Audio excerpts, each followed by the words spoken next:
Good morning and welcome to the final defense of Daniel Nowak. Dan is going to be presenting his dissertation this morning. My name is Dr. Andy Dahl, and welcome to this final defense. One thing I'll say about Dan first before we get started is he recently started teaching at Purdue University, so really exciting in terms of another great placement of one of our DBA students, and so he's a clinical assistant professor at Purdue University. So Dan is going to be presenting his dissertation titled A Conceptual Framework, an Empirical Investigation of Service Failure Recovery, Risk Transfer, and Institutional Trust. Dan, take it away. Good luck. Hello, everyone, and I guess as I get started, I first just want to thank my committee for putting in all the time and effort. There was a lot of back and forth as the process moved along, and I think the process made the final docket so much more stronger. And I'm honored also to have presented my essay 3 times this summer at 3 prestigious academic conferences. The Marketing and Public Policy Conference in Washington, D.C., Frontiers of Service, and the Summer AMA Conference. So I'm very proud, and I again want to thank the committee for getting me this far. So again, the title is A Conceptual Framework, Empirical Investigation of Service Failure Recovery, Risk Transfer, and Institutional Trust. So a bit of an overview. The motivation behind this dissertation is that when I first started in the DBA program, there was a lot of turmoil in our institutions. There was a lot of mistrust happening. COVID-19 was happening 3 or 4 years ago now. There were riots, and one of the things I was interested in is how do we improve trust in institutions? And that was kind of the motivation and aim of my dissertation. So over the last few decades, trust in institutions has been decreasing rapidly. There's some, and this has a big marketing impact. It decreases brand image and consumer confidence. So and what this dissertation proposes is that service failure recovery may also reduce institutional trust. It may be a factor that is harming trust in society. So the overview is that we'll have a high-level conceptual framework of the service failure recovery literature, and then we'll also have an empirical investigation that investigates service failure recovery and their impact on institutional trust. In Essay 1, I'm going to use a scoping review methodology, and what this methodology does is it provides an accessible tool that researchers and practitioners can use to traverse the field. Service failure recovery is an expansive, well-established stream of research. It's complex, and the reason why we did this scoping review was to, again, provide an accessible tool that we could find easy definitions, different theories that people could review. Further, in the second essay, I'm looking at evaluating the concept of buyer beware, and in this essay, I describe it as a cause of institutional trust. So the study identifies a previously undefined cause of institutional trust, buyer beware, shedding light on a service failure recovery strategy that transfers risk onto customers.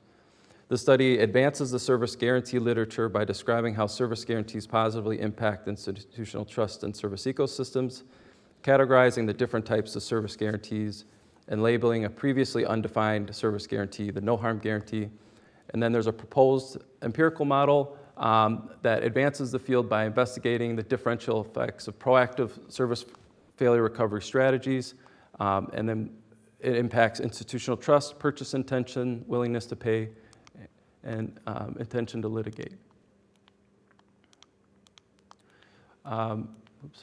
So we'll move into Essay 1. This essay was adapted and published in the Journal of Consumer Satisfaction, Dissatisfaction, and Complaining Behavior. It was interesting to go through that review process. Again, the review process made the final document much stronger. So mistakes are bound to happen in service exchanges, and that makes service failure recovery an essential and critical domain. Despite a level of maturity, this research topic still garners a lot of interest in the service research area. And there's always a need to constantly renew and evaluate this field because of new service offerings and new service delivery methods. And service delivery in general has become much more complex, and there's a need to evaluate service failure recovery. The method that we used for SA1 was the concept of a scoping review, and the aim of this was to provide a mini dictionary or a concept reference guide. And this is used for topics that have a wide body of literature that can be difficult to assess. So this review was not systematic or comprehensive. It's looking more to provide a high-level overview, and it's a rapid mapping technique. The process that we used is that we looked at we had several credentials, journals that we looked at. We had a couple thresholds that the journals that we looked at needed to be a certain level. I reviewed 25 different terms in this service failure recovery field, and then with this, we don't claim to be exhaustive or comprehensive. As we can see here, that the interest in service failure recovery has risen dramatically over the last few years, and it continues to be an important field. The structure of this essay, I went through these different types. We went through different definitions, categorized the types of service failure, different service recovery antecedents, service failure recovery outcomes, core service recovery theories, service recovery strategies, including reactive, adaptive, and proactive strategies, and literature reviews. For the purpose of the final defense, I'm going to focus on the service recovery strategies and provide some examples on how the scoping review was conducted. So we looked at three different types, reactive, and we looked at the below concepts. Each concept was defined, and we looked at various scales that service and marketers can use to evaluate these concepts. So reactive service recovery involves following a set process. It's usually more automated in practice, and it's usually predictable, and it's something that's repeated. Marketers understand that this problem may happen, 1 out of 100 times. We have a set process in place. When it does happen, we're able to recover the situation. So service recovery can be an interactive or passive process when compensation is concerned. And there's multiple processes in which marketers and service providers can go about compensation. Adaptive service recovery is the ability of frontline employees to adjust their behavior during service failure recovery. So this is essentially how good are the customer service representatives or frontline employees able to engage in some employee solving ability. Some more examples of adaptive service recovery. For example, looking at customer voice, service providers and marketers may want to increase customer voice so customers feel like they can complain. Many times consumers feel that they cannot complain and that they don't have the voice to complain, and instead they just switch and they don't actually interact with the firm, and as a result a firm might lose their customers. So firms must be proactive in making customers feel like they can complain. More examples of adaptive service recovery. Timeliness of recovery can be an important factor. It's generally assumed that the faster you recover a situation, that it's better. But however, it's not actually a linear relationship. There's many contexts that the service failure recovery research looks at that actually it may be better to slow down and be slower in our service recovery and delay it. Looking at a next type of service recovery strategy is proactive service recovery. This is where a firm makes a commitment, invests resources, and they want to strengthen relationships before failures happen. So again, proactive service organizations understand that mistakes are inevitable and they provide learning opportunities. And then again, some more examples of proactive service recovery. So the service guarantees, which we'll talk more in depth in SA2, is an important concept in proactive service recovery. It represents a promise to customers that if a standard isn't achieved, that they'll fix the situation, they'll compensate them in some way. And a key concept with service guarantees is that it manages expectations for consumers and that it formalizes a service recovery process. We also looked at the end of each section, we looked at different definitions, and then we provided a list of recovery scales and different aspects of service failure recovery. So practitioners and researchers could easily access important works. And again, some commentary on the method. This is a really great method for understanding, topics that have been around for a while. It wouldn't be as appropriate maybe for emerging topics. Some of the cons is that there's no set process on how to do a scoping review, and it was difficult to evaluate. We needed to have a cutoff at some point. We had 25 terms, but there was no set process to say, okay, these terms should stay in, these terms should stay out. It was due to author's judgment. And then it's much more descriptive in nature. There's no agenda setting. There's no prescription to say we need to learn more about these topics. Again, it's more of a reference guide. Again, some of the limitations, we didn't investigate B2B contexts, and then I didn't take a look at employee factors such as sociodemographic characteristics, and then again, there's no commentary on the analysis themselves. All right, so in conclusion of Essay 1, the aim of this study was to provide a practical tool for marketing scholars and practitioners. We covered service failure recovery definitions, the different typologies of failures, the antecedents, the recovery outcomes, service recovery theories, service recovery strategies, and recent comprehensive literatures were also reviewed in this article. So that brings us to Essay 2, which covers an empirical model as well as developing conceptual models for service failure recovery. This essay took a lot of different iterations, a lot of back and forth with the committee, and I think it has the potential to make a meaningful impact in the marketing and service research area. So the title is A Conceptual Framework, an Empirical Investigation of Service Failure Recovery, Risk Transfer, and Institutional Trust. So we start with a story from the dental industry. So if we imagine that Max and his daughter Olivia are in the waiting room and they come to the dentist, and Olivia is really excited. She loves going to the dentist, but today, unfortunately, she needs to have a cavity filled. So the dentist explains the process of how we're going to get the cavity filled, and that the dentist is recommending that they use nitrous oxide sedation so that the process will go smoothly. Max, Olivia's father, is skeptical of this procedure, and that for something that's simple and maybe that this is not needed. The dentist would, in this instance, says, I've done this many times before. I think that your daughter will be fine.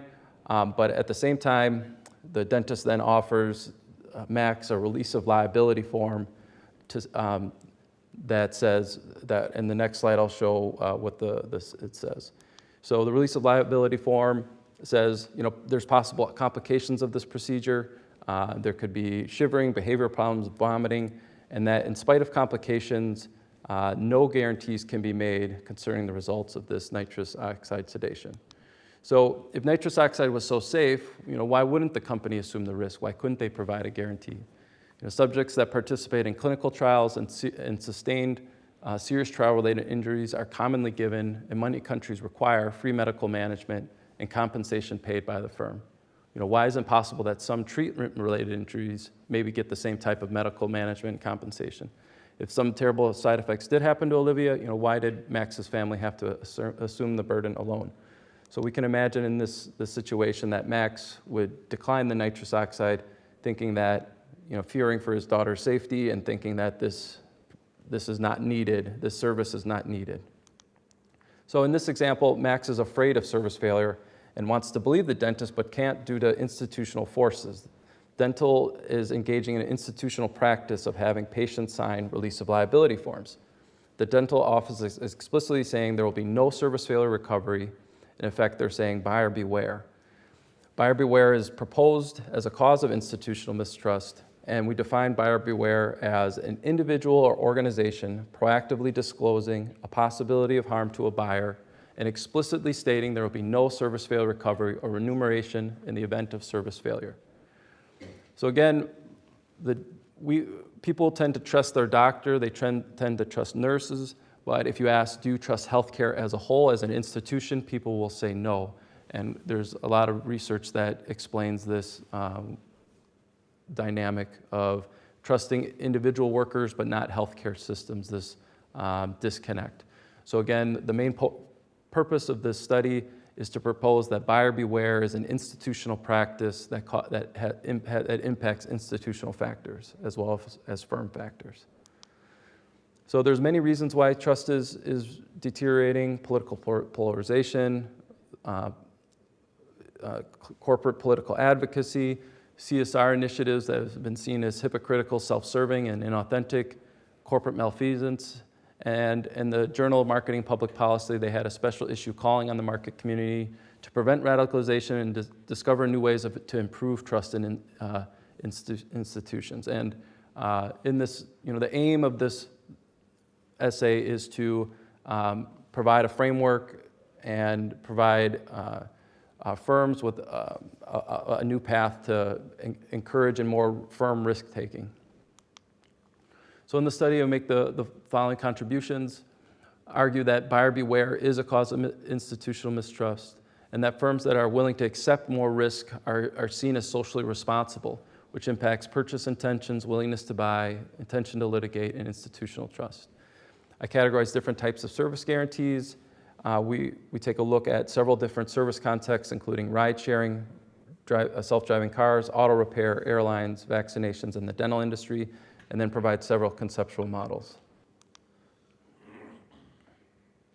Here's the literature review that was conducted related to institutional factors of mistrust. As we see here, that I conceptualize, define, and place it within the field of institutional mistrust factors. So some examples are corporate deception, corporate inauthenticity, corporate political advocacy, corruption, and some further ones here: political polarization, organizational misconduct. And then there are some different outcomes of institutional mistrust, such as enclave withdrawal, moral licensing or unethical behavior, political violence, reduction of consumer confidence. All of these factors are outcomes of institutional mistrust. Which leads to us in the literature review developing this conceptual model that I think will make a contribution to the service failure recovery research stream. When consumers are evaluating service exchanges, firms will manage their expectations on and disclose to them, will there be service recovery?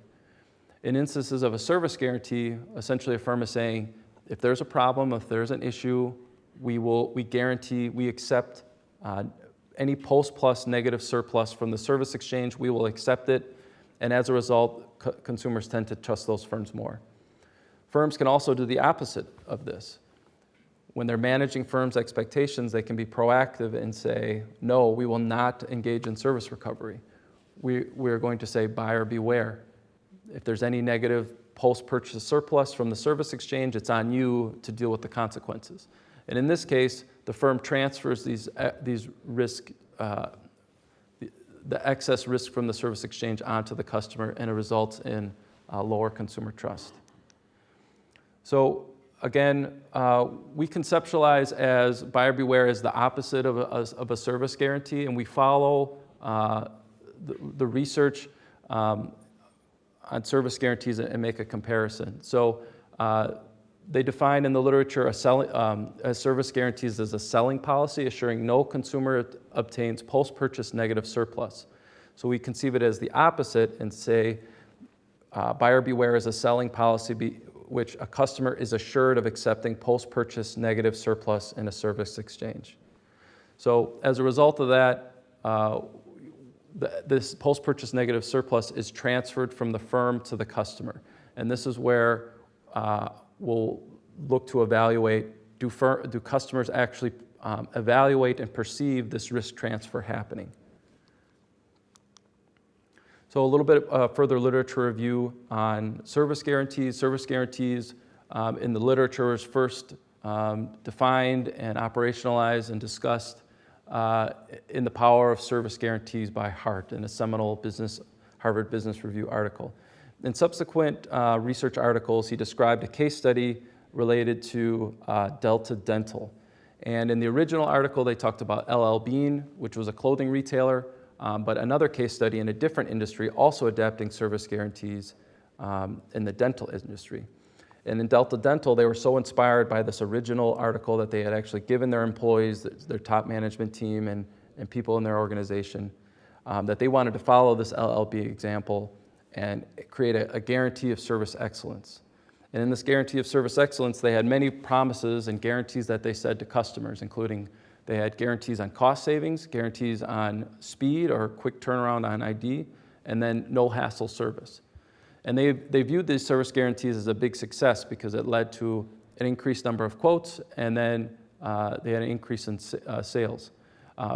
So this example of LL Bean coming up with a new service strategy and service industries noticing these innovations and adapting it is an example of service ecosystems evaluating, innovating, and evolving due to service guarantee innovation. So service guarantees have many benefits. Again, they establish efficient and stable structures for service exchanges. And in this paper, what we looked at is institutional theory, which follows a similar process. So again, service guarantees, they provide structure to the service failure recovery process, and they allow firms to make promises and then deliver promises. And they also enhance institutions by when a firm does fail or when they do make a mistake, service guarantees actually reduce stigma of those failures and of those mistakes. So service institutions, they provide just resources and guidelines for action. They provide norms and formal and informal rules.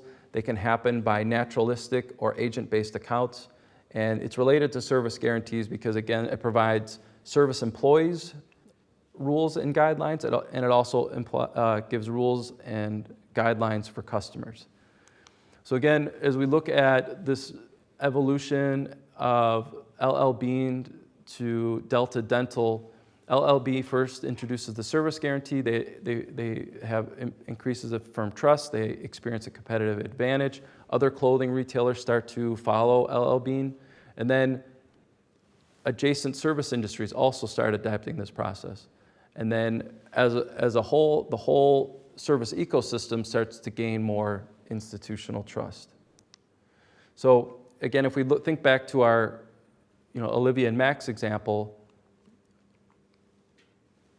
he was not concerned about speed, customer service, or price. He was concerned about harm.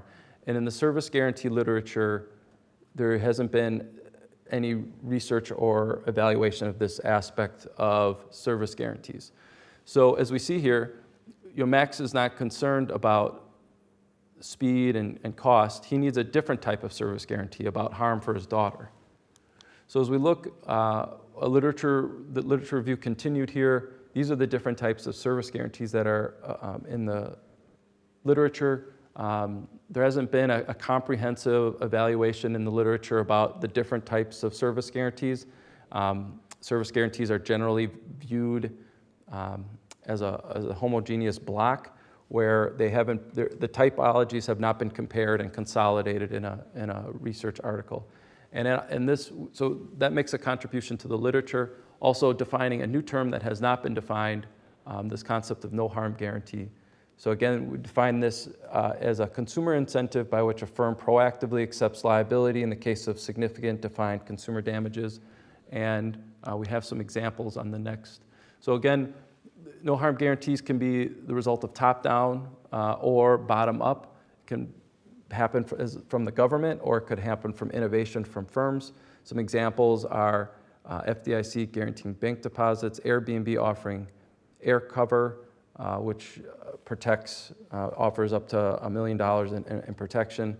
Dallas Safecrackers claim they have a no harm guarantee, saying that they'll never harm their containers if they have to open a safe. And then Accelerate Fuel Tabs, they offer 30 years of no harm. So as we move to the hypothesis development, these are the various constructs that we looked at and evaluated. We have risk acceptance, risk transfer, service employee presence, involuntary risk transfer, CSR, perceptions of institutional anomie, firm trust, customer institutional trust, intention to litigate, purchase intention, and willingness to pay. And this was the proposed model that we came to after multiple iterations. The aim here is that risk transfer impacts reputation and customer loyalty at the firm level, and these firm level factors move up and impact institutional factors.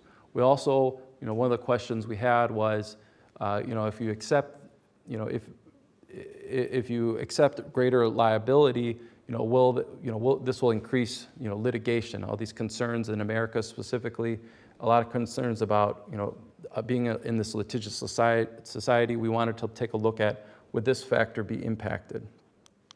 So as we look at some of the factors here, we conceptualize risk transfer as a type of institutional anomie.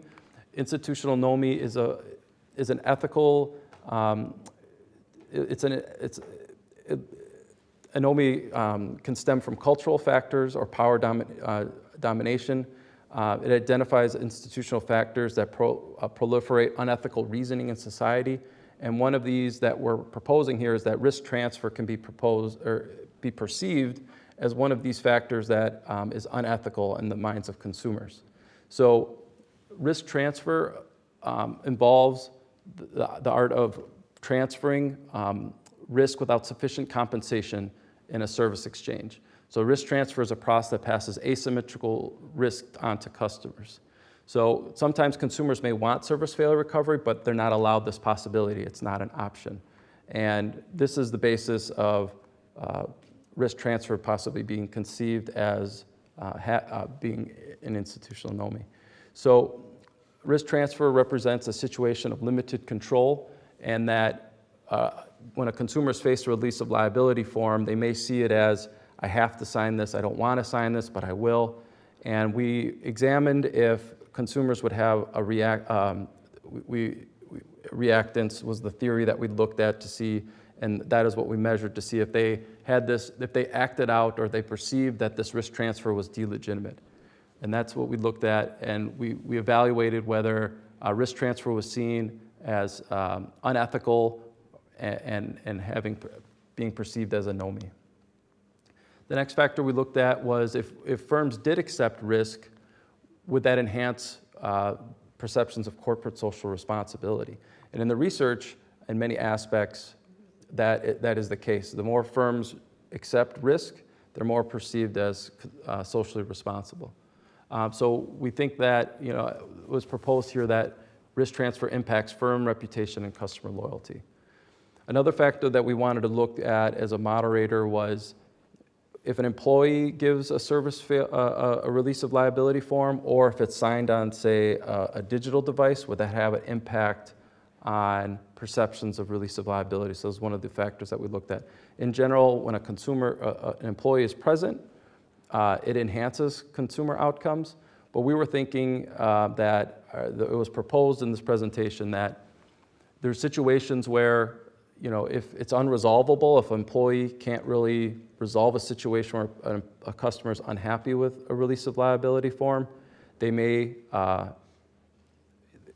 there might create a double deviation where the customer is more unhappy, and it could make the situation worse. So what was proposed here is that service employee presence would actually increase the anomie of release of liability forms. Further, with reputation, we looked at would would these firm level factors move up and impact institutional factors? So there's long been research that the more people trust the firms and there's more social responsibility, that the institutions at large will also be trusted. Then we looked at different factors regarding to litigation risk. So the litigation risk research stream is all generally based on secondary data that was collected in finance. This research study is a bit different because we asked consumers their perceptions. So we were looking at the final outcome ended up being intention to litigate. But there's a strong research stream in finance that shows if a firm is socially responsible, they'll be sued less. So if we look here, they're less susceptible to class action lawsuits. They have less on their. They have higher social trust, and they have lower litigation risk at all. So there's a steady stream. Over 20 articles was reviewed in this process to take a look at in a Web of Science search that showed this phenomenon. So again, that leads to us the conclusion that institutional intention to litigate would go down if firms are perceived as socially responsible. So moving on to the methods for the empirical study, we used an SEM model. We looked at different service industries, including self-driving cars, auto repairs, airlines, vaccinations. We did a 2x2x2 between subjects design, and the risk transfer was operationalized with risk release of liability forms. So we had 4 different contexts. We looked across 4 different studies. The first study was related to doing a service guarantee comparison to see if no harm guarantees would be perceived and seen as more valuable than either on-time or price guarantees. We had a 274 respondent student sample. In study 2, we also looked at ride sharing, and this studies 2, 3, and 4 looked at the SEM empirical model. And then study 3 looked at renting a self-driving car. So for that, we used cloud research in adults over the age of 25. And then we did a study on vaccines. Again, this was cloud research, and we researched parents who had at least one child under the age of 4. So again, for the service guarantee comparison, we gave 3 different options for airlines. We did the same thing for auto repair and dental. We gave them 3 different options: no harm guarantee, on time, price guarantees, and we evaluated the outcomes. So as we see here, in the airline industry, there was a strong preference for on-time guarantees, but in the auto repair and dental industry, no harm guarantees were much stronger in terms of their preference. This is a descriptive table, accounting table. As we look at the next slide, we see that in terms of customer loyalty, we find that dental and auto repair were much stronger in comparison to airlines when presented with a no harm guarantee. They were much more loyal when this option was selected. On time and price guarantees, as we look at the different industries, there was not any significant differences, only for the no harm guarantee condition. As we move to study 2, with this study 2, we ended up not being able to, we reported the results, but they were not really, we had to adjust our model because of, we did some good testing, and we learned some things during this process to make study 3 much stronger. So as we see here, we had risk transfer was not reliable, in part because the questions and how we operationalize risk transfer was not quite as where we wanted it to be. So in the first iteration, we were asking more of a question related to, how much risk is being transferred, which was a little too vague and not exactly what we wanted. So we were more, in the next one, we were more specific, and we reflected what we meant was, is risk being transferred to you? Are you accepting more risk in this situation? And as we revised in the second iteration for study 3 and study 4, it turned to be reliable, and it was a much better measure. So for studies 2 through 4, these are the measurement items that we used. For study 3, again, we had 237 participants, and the sample was collected from Amazon Cloud. This was the car rental scenario where we asked participants if they were to rent a car, and they were presented either a release of liability form or a service guarantee. How would that impact factors such as customer loyalty, firm reputation, intention to litigate, and institutional trust? So this was the scenario. The first scenario is an example of them receiving a release of liability form, and then after they asked questions related to firm level factors and institutional level factors, after those questions were asked, we then gave them a scenario to measure intention to litigate. So they were given a harm scenario after this. And as an example, you were in a car accident as a result of the self-driving car, and you suffer serious results. You are unable to work for at least 1 month, and you miss a month's worth of pay. You remember that the customer service representative handed you a release of liability form before riding in the car, and you remember signing it at a kiosk. So the idea is that we gave some group members in one group release of liability forms. In another group, we gave them service guarantees. We wanted to evaluate, were they more likely to litigate or have intention to litigate or not? As we look at some of the loadings, we had to remove some of our items, and this is the final that we used. All were above 0.7, and they were strong. The reliability ended up being very strong, all factors above 0.8, with many of them over 0.9. The factors also were discriminate. And then the VIF, most of the items were strong. We did have one item that was above 3.5. There might be some multicollinearity compared to reputation and customer loyalty, but in the research it says that if you're below 5, it should not be a big problem. Best case is under 3.5, but it's still within the guidelines. And then, as before we get to the results of the SEM, these are the group statistics. Compare an independent t-test to compare release of liability and service guarantees. There were significant differences when presented with both. And as we can see here, in bold here, there's significant differences, with the t-test. Now, moving to the SEM model, some of the pathways were not significant. Risk transfer, not having a direct impact on intention to litigate. And then there was, so as we see here, a risk transfer had a strong negative impact on firm reputation, which had two subcategories of firm trust and social responsibility. And that had a strong impact on consumer loyalty, which then had an impact on institutional trust. I did have a surprising finding where there was a direct impact, a reverse, which we'll show on the next slide. So in terms of the hypothesis, we had two reverse of the hypothesis that was suspected.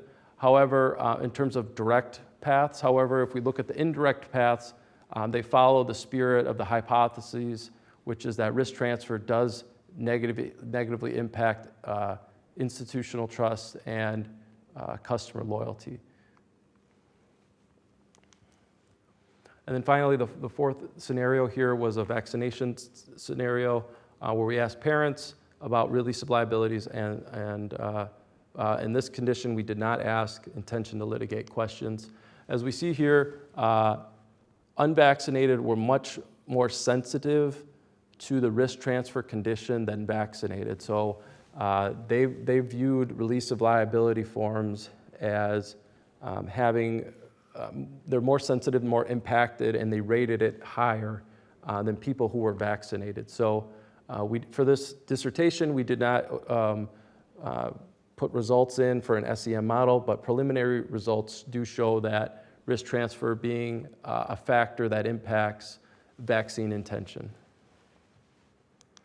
So implications of this, participants were able to assess risk being transferred to them.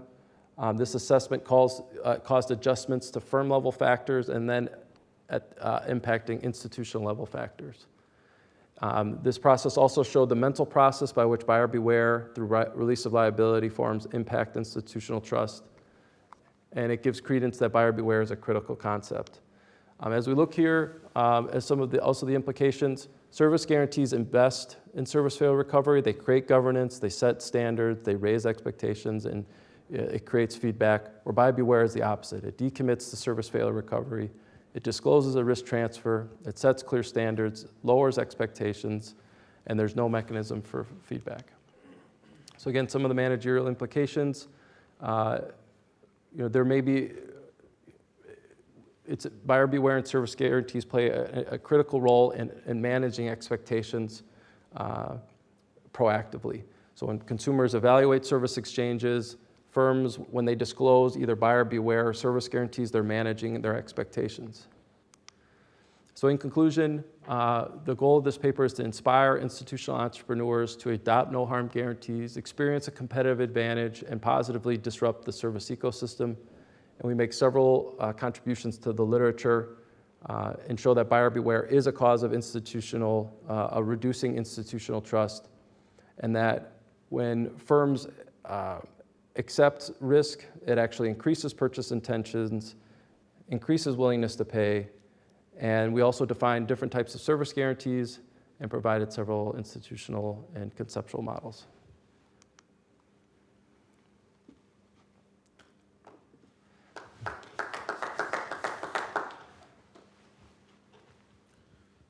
So, Dan, obviously you had a lot to get through in a limited amount of time today, and so nice job, going through some of the results in terms of that SEM model and so forth. So, again, just from a procedural standpoint, I'll ask a couple of questions here first, and then Jimmy, as the second committee member, will ask questions, and then Pavan is the reader, and then any audience questions. So, one of the things that you talked about throughout your presentation today is there was a lot of back and forth, right, in terms of the process to get to where you're at today. One of the things that I'm curious about, given that you mentioned presenting versions of SA2 at 3 different conferences, and really, thinking about down the road here in terms of, trying to get that published since SA1's already published. What do you view as the, single most important contribution or potential impact from, the combination of different studies that you have in SA2 that you're going to want to focus on as you move to that publication stage, and why? So I think when I started the process, I was very concerned about service guarantees and the different types and the ones that were available. As time moved on, going to these conferences and talking with people, the concept of buyer beware is much more interesting to scholars. I think as time moved on, I'm much more interested in unpacking and operationalizing it in different strategies. They're in the marketing journals. This is kind of an old phrase that's famous, that's been around forever, but it hasn't been defined in the literature. So I do think it makes a meaningful contribution. And doing all that work on service failure recovery and service guarantees allowed me to kind of see what was missing. There was all this talk of like, okay, we're accepting all of these things, but there wasn't much of discussion of, we're not going to give a service guarantee. So as time moved on, that became the interesting. And one thing I've also found is going to these conferences is that this may be more of an American context, that buyer beware or this phrase is not as pertinent in maybe Europe and other continents.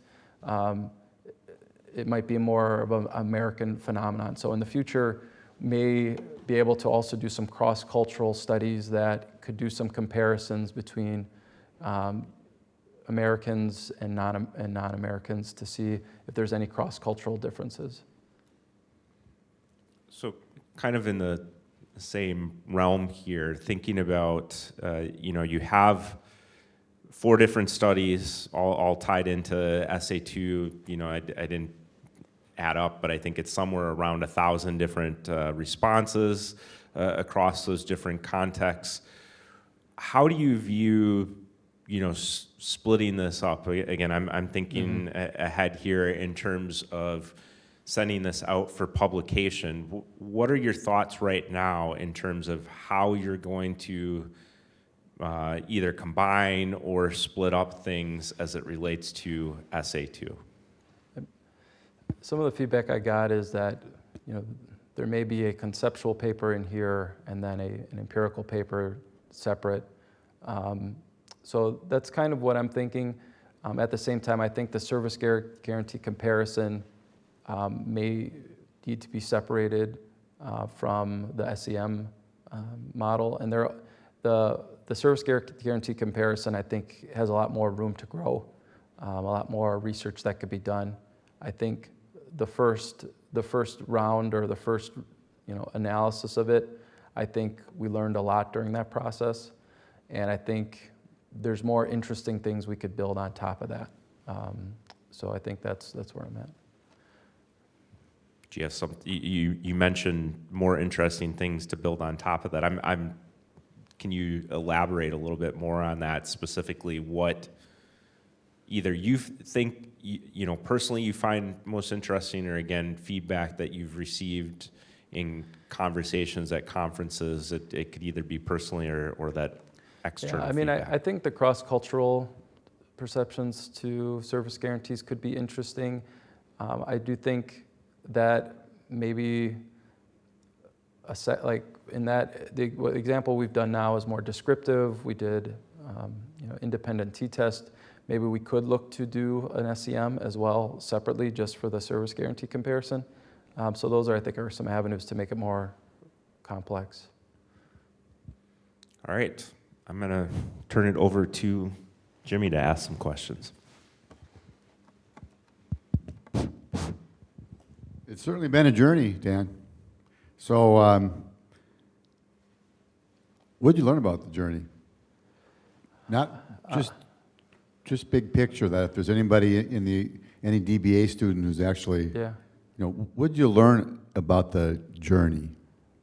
Well, I thought I knew a lot when I had an MBA, but I realized I didn't know anything as time was on. But I think there's a discipline, there's a sub-discipline, there's a sub-discipline of that, and then there's a sub-discipline of that, and really getting down into your area and finding that area is I think very difficult to figure out. Not only do I want to be a marketing scholar, but do I want to be a consumer behavior, digital, and even if you decide that, there are so many research streams underneath that. So I think it took me a while to figure out, what those even were. Like I didn't even know that they existed, these different types. So even something as more niche as service research, there's so much complexity and areas that even when I talk to service scholars, they're like, oh, well, that's not my area. I'm like, well, aren't you a service scholar? Well, not really. I'm a service scholar, but I'm in this area of service, right? So I think learning those things to be a subject matter expert was a journey. Well, thanks for that answer. And I think in the end, or the last third, is you kept thinking about what's over the next horizon. What else can I do? And so I think that when I looked at your process and how you improved, is you kept looking to, there's other things that also are part of this. So this what's coming next is just a great trait to have. In terms of the essay one, and I like your comment towards the end, essay one can be redone and repackaged, get some additional findings, because I think like different schemas and what's most relevant where, that kind of research. If you're going to do a conceptual piece, that could be a really solid thing. So what you've already done is good. But now because you have different scenarios and you looked at a different context, you can now revision, okay, now if I would have known that when I did the scoping study, I could have framed things around when to use what, when, where, and so I think that has promise just by repackaging and rethinking about, where you ended up in your journey, which is a multi-study approach. When I look at your title and I look at your measures, and you use the term, proactive as one of the service recoveries. To me, this is anticipatory service recovery. We haven't really focused on it that way, because this is what they're thinking about before they start this process. Yeah. And so I think when we get to the paper writing phase, we have to think about it in terms. This isn't a post hoc thing. Yeah. It's what I'm thinking going in. Because then, and we really haven't focused on, and by the way, I'm like Andy, this is all about the future stuff. Yeah. Dissertation, did everything you needed to do. So there would be customer acquisition and there's customer retention. And you have a loyalty measure, but for example, what might be most useful if you want to acquire a new company? Because you said it may change the industry. What would change the industry is if my person is going to company A because they have a proactive. So I think we have to think about that in terms, because the whole study was really thinking ahead. So I think it was a proactive. So you have multiple scenarios, multiple studies, and Andy kind of alluded to it.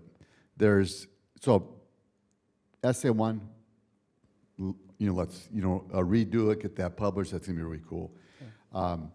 So then the next question would be, I have individual studies. It could be 3 papers, or I could package them into one big powerhouse, which is going to increase the level of journey. Just right now, if you had to take your pick, would you want to go for the quantity in decent to good journals, or would you like to do the let's package it up, study 1, study 2, study 3, and go for one of the big dogs?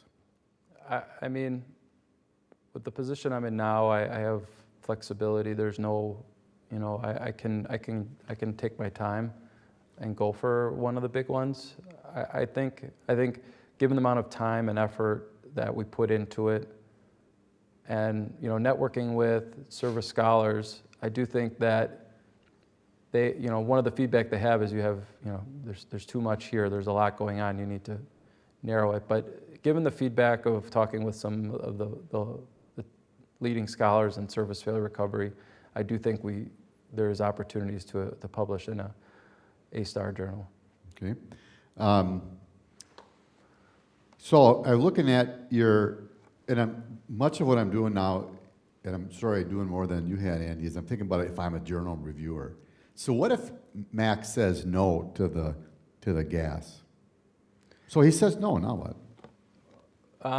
His daughter will have a cavity filled without this extra service that's been added, and there might be, he may feel like combative, or,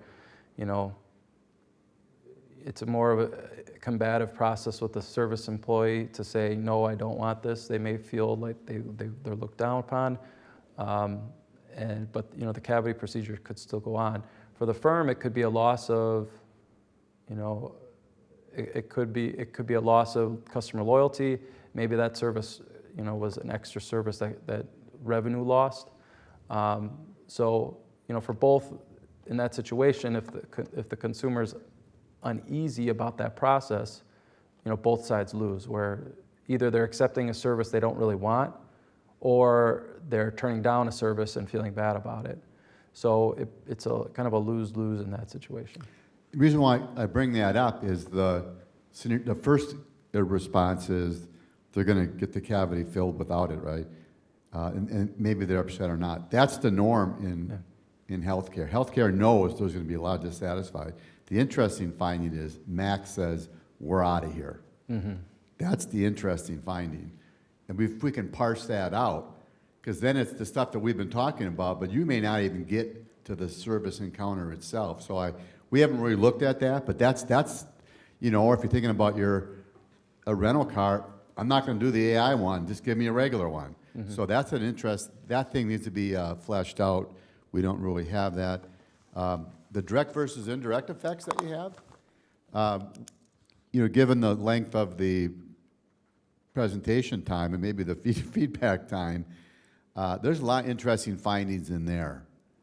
Because the non-significant, some of the, you know, in the risk transfer, but the indirect effects, I can't remember if it held up across all the models, but that's an interesting thing, more so than your direct effects, because that's cool stuff, right?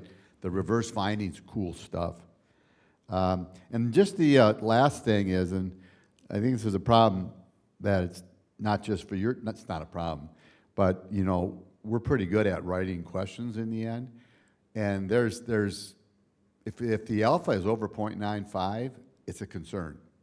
I mean, if you read the literature, 0.98 and 9 is actually, it's too high a reliability. So I would be interested is if we took out a few of the items but maintained a real high or an acceptable or a good alpha, do the findings change? So that's an area of let's play around. Because the findings might change.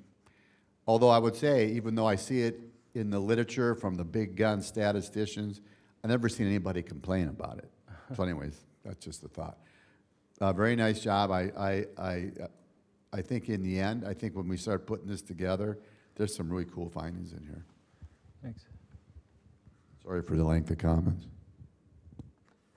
And I think, actually, Jimmy, your comments were really amazing because that whole anticipatory angle of it, I think, you know, Dan, your stuff has a lot more play in that. So that's very, very, very important.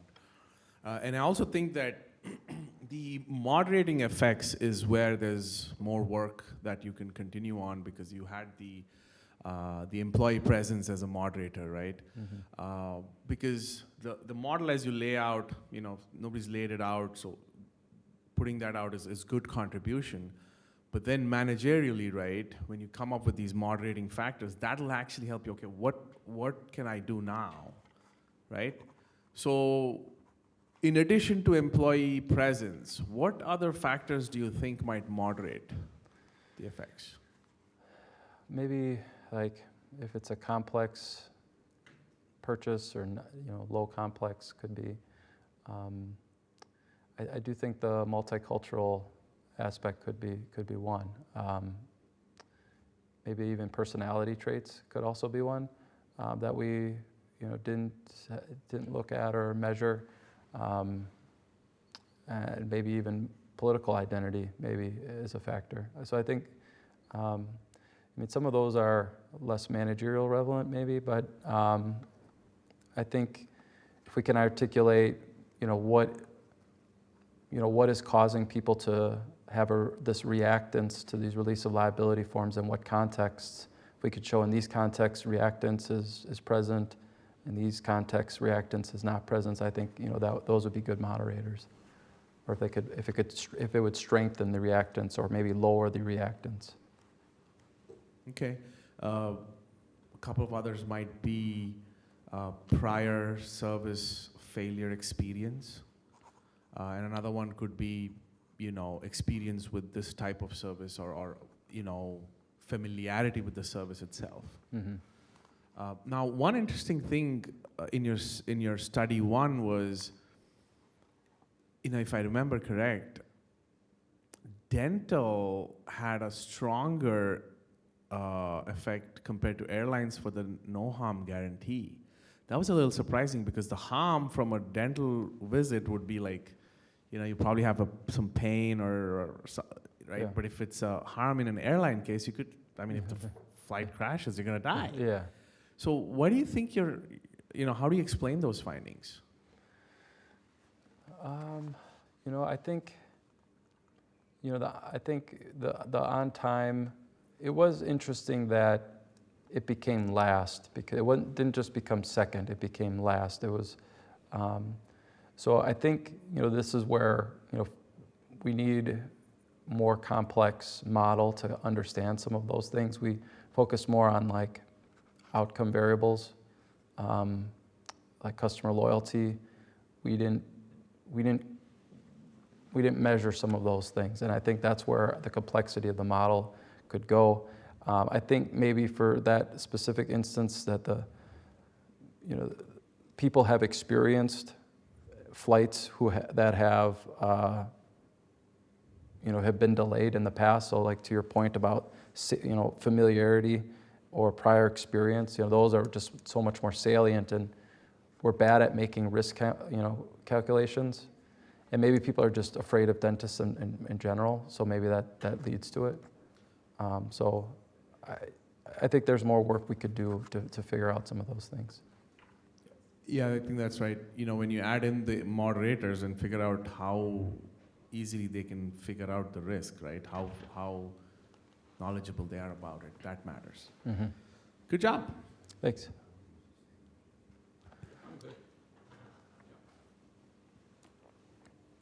So I think if there's no other audience questions, very nice job, Dan. There's, as the other committee members alluded to, there's a lot of data that we can dig into further, and I think a lot of great potential here moving forward. So again, nice job again.